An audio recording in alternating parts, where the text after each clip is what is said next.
Bonjour, dans cette vidéo, nous allons améliorer notre programme qui calcule le score au bowling. La différence essentielle, c'est la suivante, c'est que quand l'utilisateur saisit qu'au premier lancer, il a réussi à faire tomber 10 quilles du premier coup, dans ce cas-là, on ne demande même pas le nombre de quilles tombées à la deuxième boule, on affiche directement un X.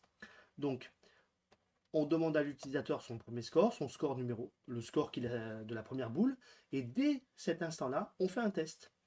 Si le score de la première boule est égal à 10, dans ce cas-là, on affiche le X. Sinon, voilà, donc ça c'est dans ce cas-là. Et sinon, sinon, on demande le score de la deuxième boule et on fait les deux branches conditionnelles qui restent.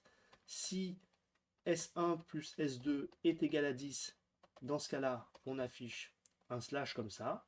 Sinon, on affiche S1 plus S2. S1 plus S2. Voilà pour le programme, voilà pour l'idée de l'algorithme.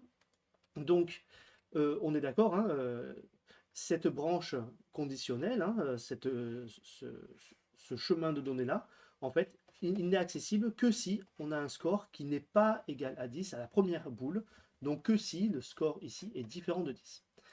Ok, alors c'est parti. On prend le programme précédent, voilà, qui est ici. Donc, qu'est-ce qu'on fait? Qu'est-ce qu'on rajoute? Eh ben alors, ici, à la ligne 1, on demande le score de la première boule, et c'est là qu'on va rajouter.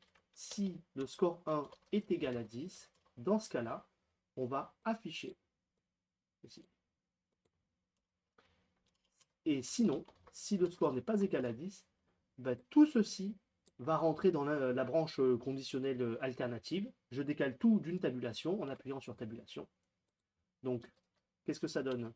Ligne 6, je demande le total. Ligne 8, ligne 6, pardon, je demande le score 2. Ligne 8, je calcule le total.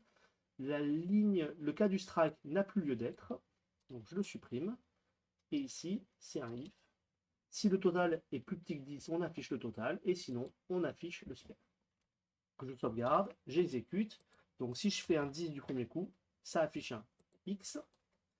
Sinon, si on fait 5 et 5, ça affiche un spare. Et si on fait, pardon, c'est ici, si on fait 2 plus 3, on obtient 5, tout va bien. Bon, impeccable.